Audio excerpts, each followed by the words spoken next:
Hey guys, welcome to Serious Laughs. This is episode 21, The Hidden World of American Education and What Needs to Change, with our guest, Steve Bernstein. Hey guys, it's Molly, and I absolutely love pickles. Hi guys, it's Sheri, and I like anything with cheese. Steve, what do you like? I like plant-based whole foods, but it doesn't taste that good. That's honest. That's so honest. I freaking love it. Well, we are Steve is so back. fortunate. Yeah, we have Steve Bernstein, author of Stories from the Stoop, back. You are, oh my goodness, what aren't you? You're the true Renaissance man. You've been a plumber, a published author. You've run your own nonprofit. You've worked with marginalized kids in the educational system. Your writing leans towards that of a spiritual memoirist. Most recently, you wrote a short story called Ladybugs about one of your students, a 17-year-old single mom doing weed who was learning math, but so much more from you. So we're so grateful to have you back. And I want to just dive in. What are you hoping readers take away from that Ladybug story of you and Crystal, the teen? And how does it reflect, if it does at all, our American public educational system today? Good question, Sheri. Thanks, Steve. Forget about it. Forget about it. Molly, you get to say that too. Go ahead. Oh, I'd say, but forget about it. All right. I'm really bad at it. I don't have it. I don't have it. You're okay. So, Ladybugs is a story that I started a kind of an alternative writing path with respect to really wanting to illuminate, get my readers to know the young women that I was working with at the time. For 12 years, I was a tutor, teacher, mentor for very at-risk young women, single moms to be, dropouts usually around the 8th grade, who were trying to get their GEDs. And my job evolved very quickly into being their math guy. Now, I'm not a math teacher. I'm not a mathematician, but I certainly have a handle on math enough to certainly have carried me through my trade life, which was 40 years of being a plumber, using math all the time. Unlike most plumbers, but math is a very beautiful, handy tool. And also my gift, and I'll say that very candidly, of being able to teach young people, whatever the subject is, it didn't matter. Because it's not just about the academic subject as much as it is about getting to know them, getting to know how they think, getting to know how they learn. And then I can go home and read a book about anything and then teach them the next day. That's just my gift. But the bottom line is, for me, my definition of being a teacher is to get to know my students, to let them get to know me on the level where they feel comfortable, where they feel safe, they could trust me. What does that have to do with math? Nothing and everything. Because math is a subject not taught well. Math is a subject that my students in particular, usually Hispanic young women, were the recipients of a very, very deficient education. For a lot of reasons, socioeconomic included, racism included, perhaps even some misogyny thrown in there included. But at any rate, math was anathema to them. So I had to find ways to teach the subject so they could pass high school level math. No problem, really. Virtually every student of mine for 12 years in that setting pass their math. Unheard of. And I can't tell anybody today how I did it, what I did, what tricks I used, what magic math formulas I knew that no one else knew. None of that crap. This is about creating an environment that's safe, and not jumping right into math, but more so asking how they're doing, what's happening in their life. Tell me about your baby. Tell me about what's going on with your benefits, with your baby daddy, whatever it is, specific to that individual, I will talk about. I will give it many minutes before I start to talk about fractions. So Ladybugs is that story. And I probably have 50 of them, but they all kind of look like that because number one, the young women ended up loving me and trusting me. And then they're open to anything. Number two, the alternative writing style, I'll speak of craft for a moment, that I was looking to really explore in my writing world was dialogue. So it came to me as I was teaching, as they were sharing with me, as I was sharing with them. And of course, I'm a new writer. I'm brand new to writing, relatively speaking. But I realized this kind of epiphany at a moment in conversating with conversating is not a word, by the way, but I use it. It's kind of like you know, irregardless. Yeah. Unthaw. Unthaw. I use that one Or too. is coop a word when uncoop is a word? Uncouth is a word. Couth and uncouth. I don't know. At any rate, Right. in conversating with my student, I realized there's no narrative here. I'm not telling a story. Nobody needs to hear my words about this young woman's life. Who cares about some white guy telling a story about some Puerto Rican 16-year-old mom with two kids having, substantial issues in life? Who They don't need to hear yet from another white man about some stuff that they want to talk about. So I opened the door to, in my mind and my thinking, to just dialogue, just dialogue. There is no description of the room, the clothes, the sky outside, and any of that crap. In my opinion, writers don't take offense. It's just the style that I use to tell a story, and I feel in my world I tell a better story by using dialogue. So Ladybugs is strictly, purely dialogue, and it's a story where myself as the teacher, and I use that word loosely because I think they're my teachers, uh, just kind of set the stage for the conversation, set the stage for the dialogue, but not that, it didn't take that much effort because given half a chance, my students at least, they want to tell their story, but they want to be in a safe environment to do so. And I think, if I'm not mistaken, Ladybugs was on Zoom. And this is COVID times, and Zoom allowed even a little more intimacy than a busy, buzzing classroom and a busy, buzzing building. So it was this beautiful opportunity to just have these conversations and let them talk and eventually get to some math. We always do somehow or other. But it's a story about a young woman telling me about her life, her situation. And this particular student is very, to her credit, trying to be as positive a person as she can be.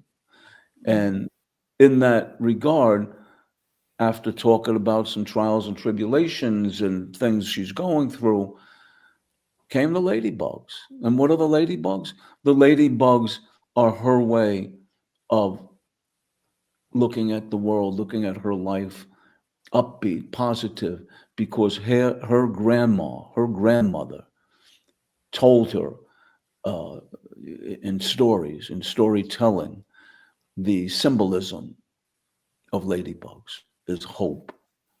The symbolism of ladybugs is joy. And she says to me at the end of that story, Mister, I'm Mister to everybody, by the way, Mister, it can't be that bad. Look at all these ladybugs that I found and showed my son. And that I knew was a successful lesson. It's beautiful. It really is. And I will say, I didn't even freaking, I feel like an idiot because I didn't even realize, Steve, in the story, which I loved, that there weren't any descriptions. There were no, it literally was all dialogue.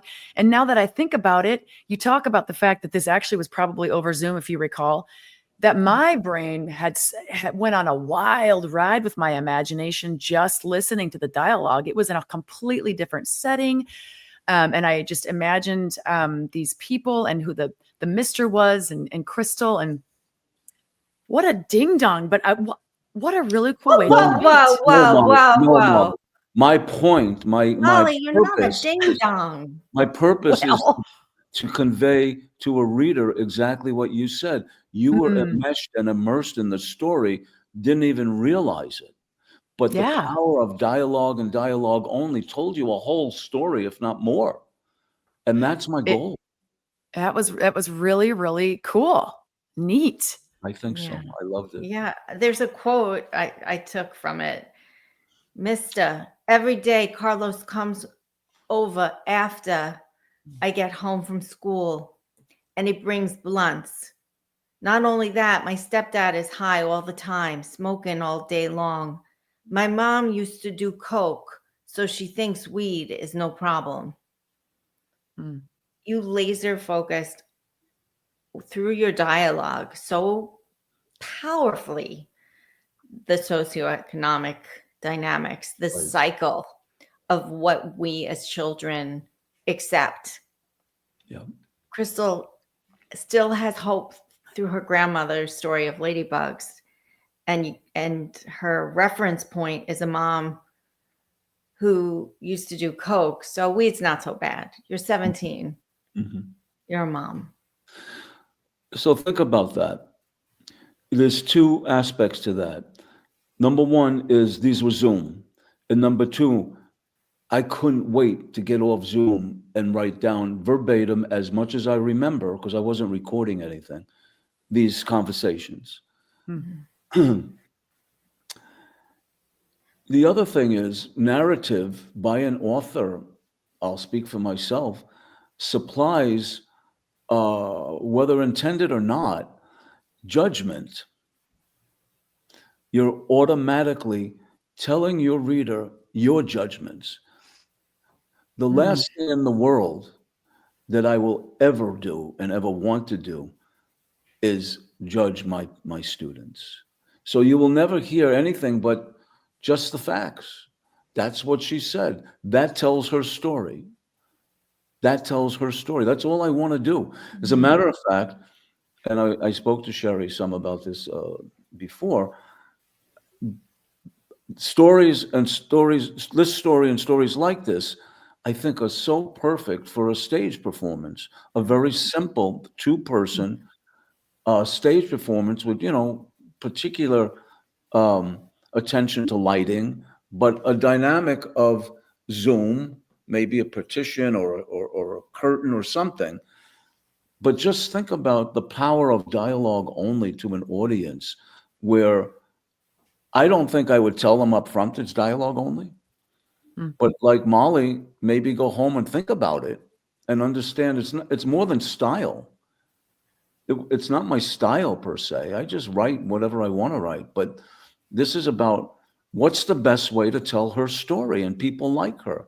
Because the objective of this work for me is to get her story out, as many of these stories out, because some feedback, for example, from a writers group where I read one of these, were aside from, because they're mostly women, aside from women crying, Steve, you gotta, I didn't know these people existed. They're right down the road and I don't know them. Mm. I don't know them. The world has to know them. They have to know about them. They're our neighbors and we don't know them. And you introduced me to this young woman in a way that I now know her. You didn't write a story about her. She told us her story. You throw in a few questions. Yeah, granted, maybe they're genius questions, but they're very simple. And all they did was contribute to directing the dialogue. So I'm so happy to have, come upon this, stumbled upon it really, and have had the opportunity with my students to give it a shot. I don't know if I'm done with it. I'm not teaching anymore, at least for now. So I don't know if I'm going to move this somewhere or not. But in looking back at all my writing, I feel most fond of this and this period of my life. Well, you've done something so genuine and palpable. Yeah. Right. Yeah. Yeah. And so I think there was that other half of that question, because there's so much we could ask you about this, is so how does this story reflect the American public educational system today? Yeah. Yeah. I could only give you my view. Okay. The last career choice I made was getting a special ed degree. That's after a master's degree, a bachelor's degree, a master plumber's license, teaching the young apprentices plumbing. But then I decided to, as I was retiring, to just say, what's my gift? How can I deliver my gift? And just so happened, the organization I got my license from were also people involved with going into schools, hired by the government to reform a distress school. So these are organizations that come up with policies and reorganization, and they look at everything from staff to administration to the building, and come up with recommendations to the government on how to get this school out of the very low level that it's at, level of usually most related to standardized testing, which luckily in my state they just kicked out the door. At any rate, so they in fact hooked me up with this very distressed vocational high school right up my alley. They thought my trades background and my expertise with kids, we got a job for you, special ed teacher in a vocational high school. So I was a special ed teacher in the vocational high school, and an incident happened. And the reason I'm telling you this story is because it's going to answer your question. But Okay. I have to I do love it. everything in story. You're a Okay? storyteller. So the first day of my job, I meet Wilbert and his mom, who came in to me very serious, didn't talk English. Her daughter was her translator. You got to remember, inner city, mostly Puerto Rican, with all the very, very depressed and socioeconomic conditions that I call it an apartheid, actually. At any rate, she begged me to teach Wilbert. He has to graduate high school. She has two of her other children in civil rights court. She's a fighter. She's a trooper, because they were not providing them with adequate education. So she sued them.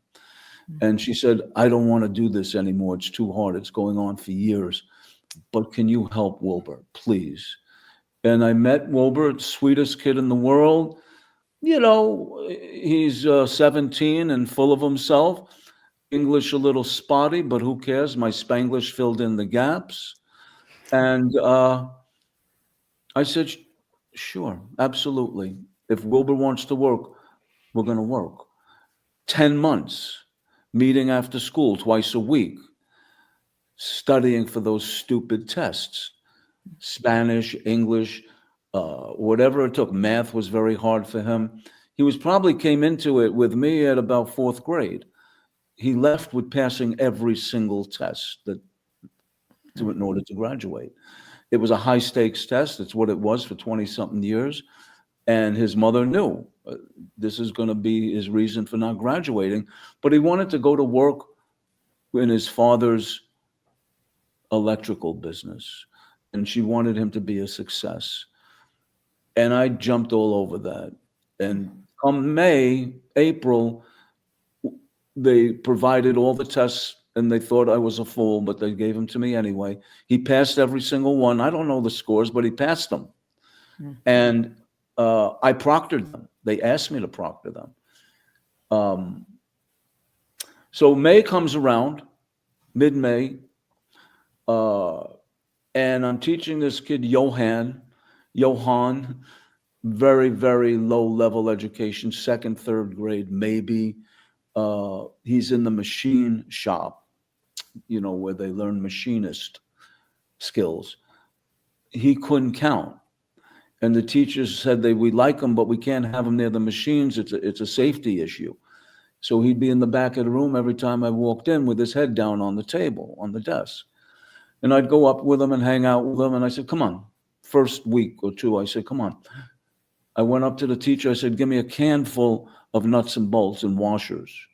And I took Johan to a special room that I had set up in an old cafeteria. And we just sat there counting and sorting nuts and bolts and washers. He made little piles, little sets, they were different sizes, different lengths. We organized it perfectly.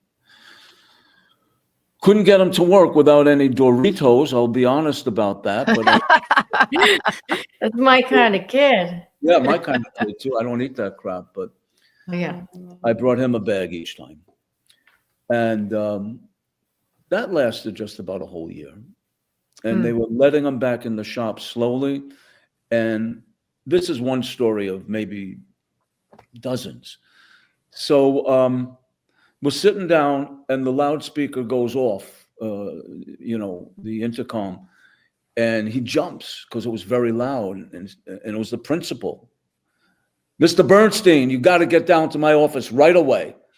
And Johan started shaking. He probably was a victim of trauma in his life, which most of my students were, very bad trauma, worst that I've ever heard. And he said, Mister, don't you got to go?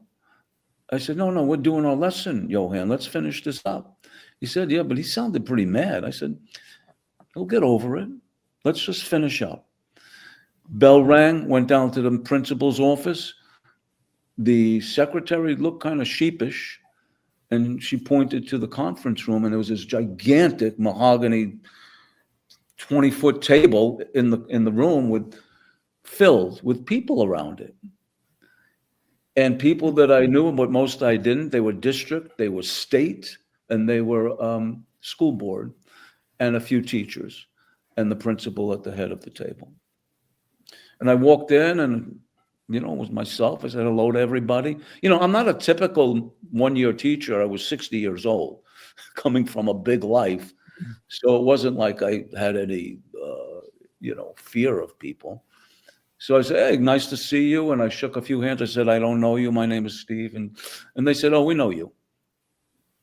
Sat down. Mr. I'm not going to say his name, but the principal said, Bernstein, sit over here right next to me. And I started to realize something's going on, Molly, your face. Yeah. My heart is pounding over here. Yeah, So, I know what happened. So yeah, Okay. this is why I wanted to. Yeah. He looks at me and says, Yeah. you know why you're here, right? I said, no, I really don't. I was doing a lesson. I heard a few minutes ago you came on the intercom. He said, yeah, I was wondering where you were. I said, well, I was doing a lesson. He said, Bernstein, these people, and it wasn't Mr. Bernstein, by the way, it was Bernstein. These people are here because they got wind of the fact that Wilbur passed his MCAS test, which is what they call. I said, yeah, isn't that great? I was looking for some optimism because before day one, August of the school year before, you get teachers together in August, the main objective was to get these kids passing this test. The graduation rate and the test passing rate was so low, lowest in the state of Massachusetts. And I said, okay, I'll check it out. I'll figure it out. I'm on it. And virtually 90% of the school was special ed, or should have been. At any rate, I said, yeah, he did great. I said, I didn't tell you, but every week, 2 days a week, we studied after school. My time, don't worry about it. It was my pleasure to pass this test. And they said, well, yeah, he's not graduating. The old Bronx in me came out, and I had to squelch it because I wanted to go right across that table and belt this guy. I said, what do you mean he's not graduating? He passed all his tests. You cheated. What? You cheated. You cheated. You helped him cheat. I said, man, you got to be kidding me. I used some expletives. You got to be kidding me. We worked hard. He worked hard. His mother begged me to do this, and we did it, and here he is. And he said, no. And I stood up and I looked around the table. And I said, shame on you. Shame on all of you for ever thinking something like that. This kid busted his ass and he passed. And I helped him. That's all there is to the story. You'll have my resignation on your desk tomorrow morning. So I didn't finish the school year. That to me tells the story of an educational system. I'm going to say all schools are like that. No, but there's a mentality. It's about numbers. It's about not seeing students for who they are, ethnicity included, disabilities included, whatever. It could be any kind of issues included. But for I needed to experience this because that opened the door right away to the small nonprofit that hired me to be the young women's tutor for 12 years. I just left last year before my knee surgeries. And I'll tell you what, that's going to stay with me my whole life, that story. But Oh man. Wilbur graduated, by the way. I got that was my question. I got a call from his sister who does all the translating. Not a call, an invitation. Maybe, well, it was graduation time in June. And I didn't even think twice. Whatever happened, his mom showed up, threatened the shit out of them, excuse my language. And because on my way out the door of that meeting, I said, you'll have my resignation, but you obviously do not know who this kid's mother is. Good luck, because she takes him to court and she wins. So he walked, got his diploma, but every other student of mine that I saw walking to get their diploma, it looked like a paper towel roll. They didn't get the diplomas because they don't pass the test. So I don't know the answer to your question exactly. I'd leave that to anybody watching or reading or thinking about this to answer their own question.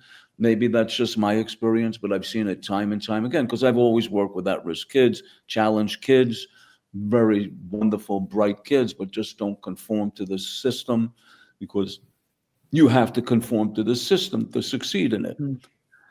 So this is not necessarily typical of all schools in the country, but I think there's some commonalities. Kids like Wilbur would have fell through the cracks. He's working with his father now. Successful, productive citizen of society. What else is the goal? I just have an image of all those people on the stage where the image matters more than the reality, that they were all holding empty rolls. They weren't real diplomas. There was the saddest moment for me to see kids who waved to me, who hugged me, who introduced me to their family, not get a real diploma. Wilbur got one, but man, look what it took. What do you think is their reason behind this resistance to not believe you? Well, that's an ingrained mentality, I think, that's born not largely out of society, that people don't trust, they don't believe. Number one, and number two, they're subject to their own convictions that these kids are stupid. These kids never get any. There are criminals. There are restaurant workers. There are everything low level in our society, and they want to maintain that. You want to call it white supremacy? You want to call it racism? It's all in there. I'm not getting into the bigger picture of it, other than I took this one kid and did this job, and I didn't know I was going to confront this at the end of the school year. I could care less. But there's layers upon layers upon layers of people's thinking. And I think if we don't address the fact that we live and have lived for 400 years in a white supremacist culture built on the backs of people of color, and how it's continued today, that attitude that's run largely by white people, and I'm not strictly saying only white people have white supremacist mentality. It's ingrained in everybody. And it parlays into this kind of thinking, this kind of structure, this kind of mentality. But there's some people like me out there, whatever color we are, we're going to just say, yeah, whatever, and do our job. Mm-hmm. Could you share with us a story you shared with me, and only if you're comfortable? And the reason I'm asking you to share this story is, we're talking about marginalized kids and how the educational system has this tendency to look the other way and not pass them because they see them as less than, right? But you also were invited to give a talk at a very affluent school. Oh, yes. And I have your book. Let's see. They invited you. It was a prestigious school, and they wanted you to talk about the civil rights era. Yeah. And it was a multinational school, wasn't it? Well, I think on paper it was, but it seemed like Okay. just a bunch of white kids with parents who have money. And that's my point, because I think our listeners need to hear it's not a black and white issue. It's not a rich poor issue, that there is a continuum in the tapestry of humanity on all sects, all levels of, you said it so beautifully, Steve, this where they dig their heels in, and this is what I believe. They're not open to seeing, oh, well, maybe this, or maybe that flexible mindset is not there. So, yeah. Thank you for remembering that. I try. No, that really stood out to me. That's in my hometown, a mile down the road. And if I have the time, I'd like to tell a little bit, maybe take a minute and talk about the background of that. When George Floyd was murdered 5 years ago now, or 4.5 years ago, I felt so sad and powerless and angry. All I could think of doing was, continuing my work in the world, but I'd made this giant sign built out of wood pallets with a whiteboard on it. And I stuck it up down near my end of my driveway that has a big boulder there. And I just leaned it against that so traffic and people on the street could see it. And it said, George Floyd matters. Black lives matter. Democracy matters. Your vote matters. That's all that the sign said. One of my neighbors stopped me and really thanked me for the sign. She happened to be the dean of this school that you're talking about, Sheri, and wanted to know if I'd come and give a talk. She asked me after she read my book if I'd like to give a talk at her school. And it's a private school and beautiful campus, I guess renowned for it being a private school and people wanting a good environment for their kids, et cetera. And I really prepared and so much thought on this presentation. It was going to be the whole school in the gymnasium and me and all the teachers, all the staff, everyone. It was a big thing because they talked up my book in the school, and especially with regard, maybe it was Black History Month or something. And a big part of the book talks about the civil rights era through story, my personal true story. Yeah. Because of the time set and my particular life living in the Bronx in the 60s, and all my friends being non-white, et cetera, and what was going on in our world. At any rate, I gave a great presentation. I just was so proud of it.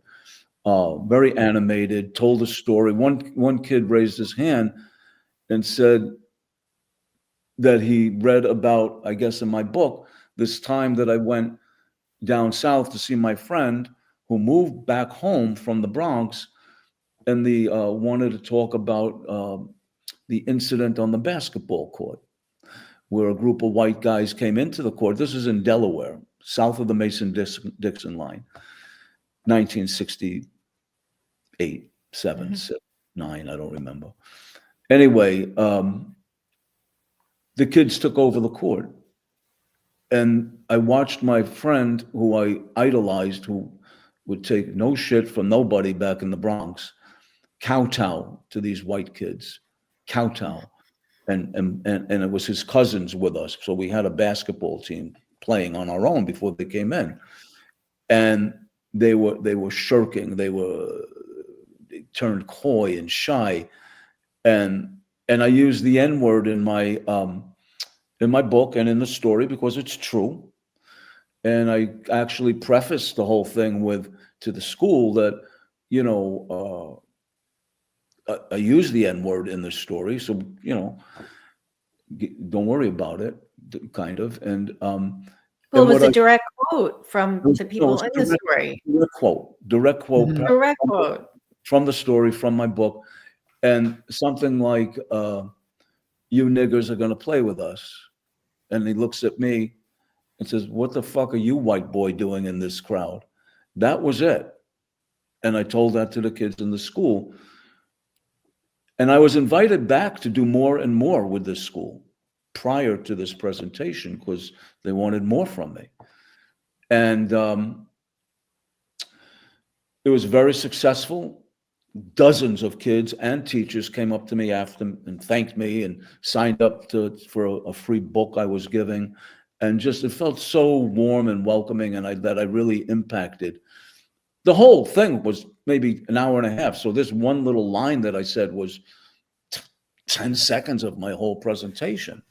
At any rate, I have no problem with direct quotes. I won't ever use that word in free language unless I'm talking to a black friend and he's using or she's using the words. That's their business. Point being, I get a call that day, actually, after I got that warm, after my presentation reception, to never come back to the school. I said, what do you mean? I got 3 invites stacked up. They said, no, we canceled those. I said, the kids seemed to really like what I did, and the teachers were so in favor of it and talking to me. And she said, yeah, but we got a complaint from a parent because of the N-word. And I said, that was a quote. And she said, it doesn't matter. You use the word. And I walked away realizing how deficient our education. That means Mark Twain's material will not be read in that school. He uses the word all over. Mm-hmm. I mean, what has this come to? We don't want to look at our wounds. Absolutely.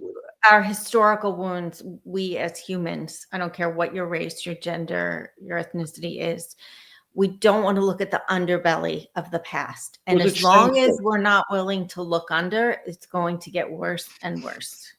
So the message to schools and parents, if they hear a word like they're banning books, I'm banned, and I'm fine with that, because then I learned about the structure of a private school, etc. But boy, did that shock me. It didn't shock me as much as it saddened me.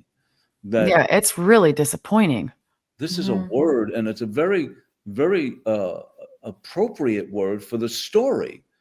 I gave them the flavor and the context of racism in the 60s in the South, and how I felt about losing my best friend to this, which is what happened.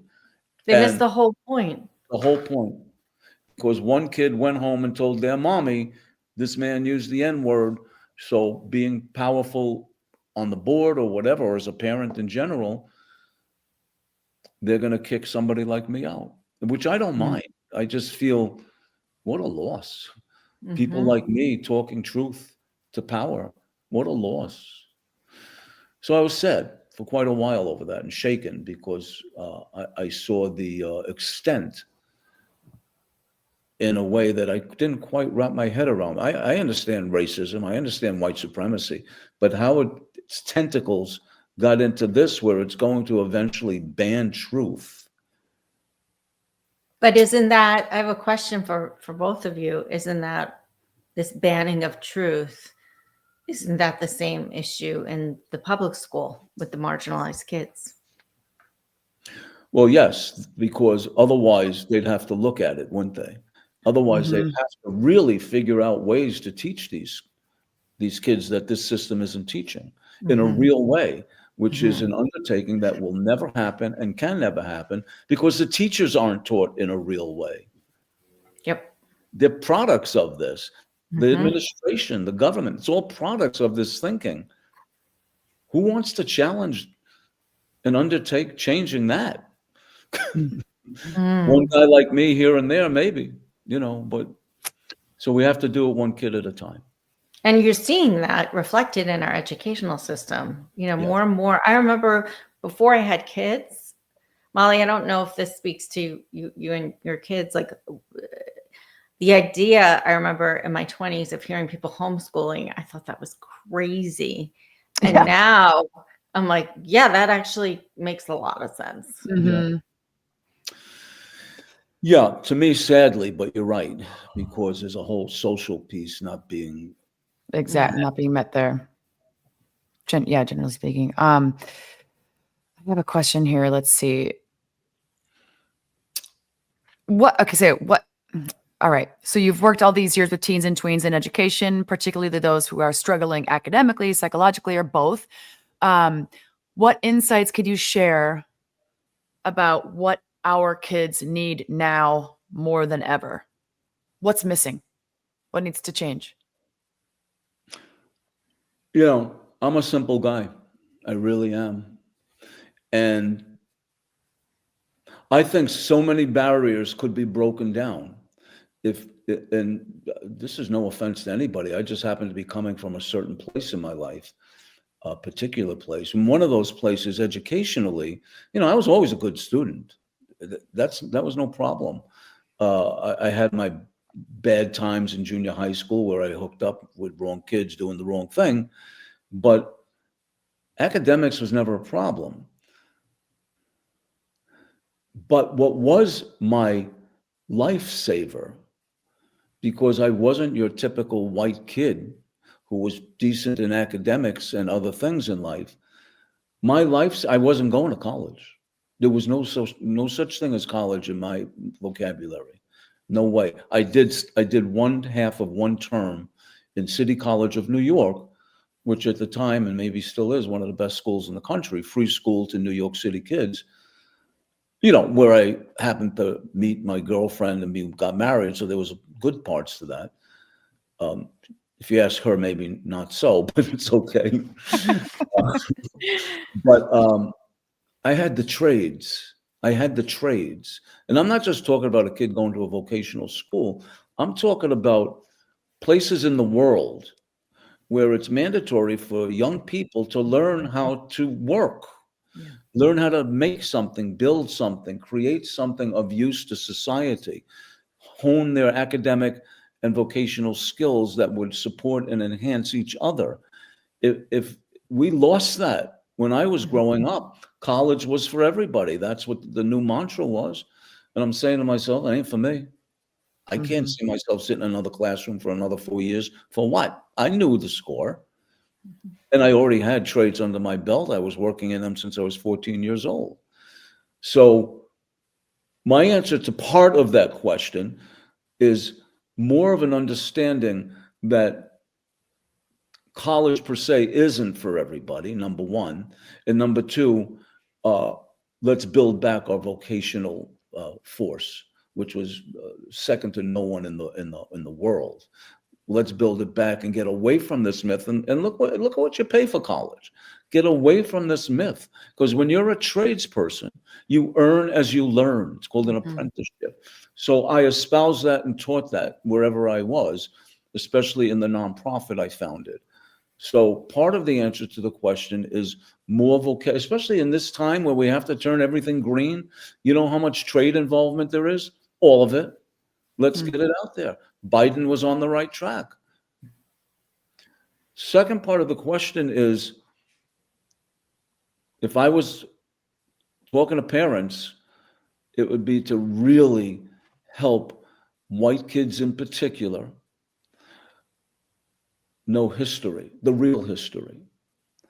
Number one. Number two, talk about bias, prejudice, skin color, ethnicity very clearly, very openly. Talk about diversity, talk about equality. Have these talks. Make sure it's based in real stuff. Talk about civil rights movement, civil rights leaders more. There's no end to how it could be taught and in what ways. But And those then are there's the emotional piece that you mentioned, giving children of all ages, having cultivating safety, you said at the beginning. very easier said than done I because know. it's not part of their mindset, their mentality, their upbringing, their messaging as So the teachers are safety good. is a byproduct. Teachers are good people, but I had to exist in this world because I was out of the system. If I was indoctrinated in the system early on, me personally, I would have gone crazy and quit. But so many people are just ready to sign up for whatever the system is and do their best. I love teachers. They're the greatest people in the world. But what are we really teaching? And how can we bring to the classroom or any other setting real life's material? And how do you do that? I don't know. I just know what I do. And it's effective. But I don't think everybody could do what I do. I really don't. I'm not saying you should be able to. And I'm not saying you should be able to create these environments in your public school setting or obviously private school setting.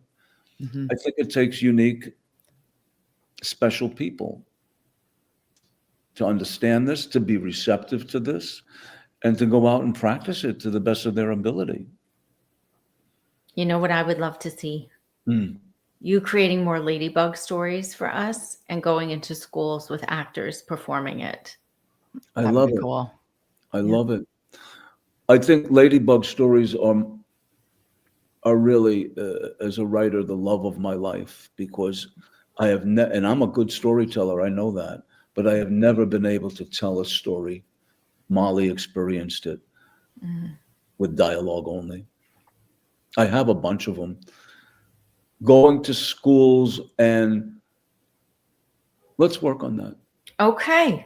This is a great place for us to end today because I think the world needs to be able to find you.